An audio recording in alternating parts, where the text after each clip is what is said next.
Flipboard is the world's best personal magazine. It's a magazine that is built just for you out of all your favorite content, whether it's articles, photos, videos. We work with all the premier publishers in the world and the biggest social networks, and now the latest, the best retailers and brands to pull together the very best collection of everything that you love. Are we still going to have room for this paper magazine, or is the future a personalized app that, kind of delivers instantaneously? The first magazine in the United States was done by Benjamin Franklin. It was called the Gentleman's Magazine, and it was just about what the 13 colonies cared about. Now, as we move to digital, how that curation happens, how that content gets created to begin with, can all change. I would love to talk a little bit about your background. You're the oldest of 6 children. Right. Your parents owned an ad agency. Yeah. There had to be something that was instilled in you that allowed you to take these risks. My family never had a lot of money. It was a big deal when we got a new pair of sneakers. That was a huge deal in our family.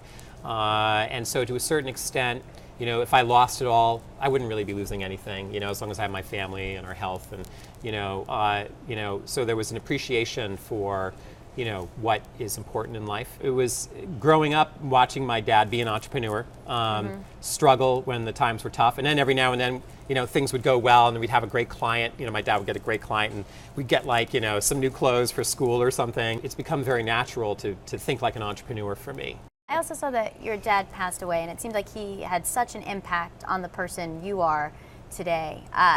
What kind of legacy do you think you've kind of helped him live on? Probably mostly being thankful for what I have, enjoying the journey. The journey is the reward. As your dad seemed to have been a role model to you, it seems like you must, be a role model to a lot of younger folks building out different companies. What do you tell them about failure? Oh, I've failed absolutely many times, and frightening, disastrous, kinds of situations where you're just like, oh my God, this is the end of the company. But it actually isn't if you keep going. One of the key things I tell folks is you only fail when you give up. If you don't give up and you keep moving and you keep, figuring out a way to grow what you're doing, then you haven't failed yet. You just had a setback. You used to be on the board of Twitter. What was it like for you being on the board to see these young guys who just had this crazy idea taking a company like Twitter public? If there was ever a company that, embodied that idea of the journey being the reward, it's Twitter.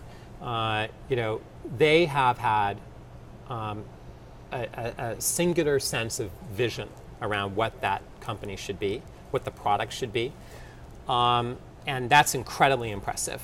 And I gotta ask you this question. The board is a total dude fest. It's all guys, guys on Twitter's board. They came under fire for it recently. Why not a woman? It's not, well, yeah. It's not by design. It just happens to be that's how, those are the folks that, they got on the board. The board is not done. Dick is still working, on the board. He has lots of women in key leadership positions in the company. So, he's not, this is not something that's lost on the folks at Twitter. I think it's just a matter of time before we see that.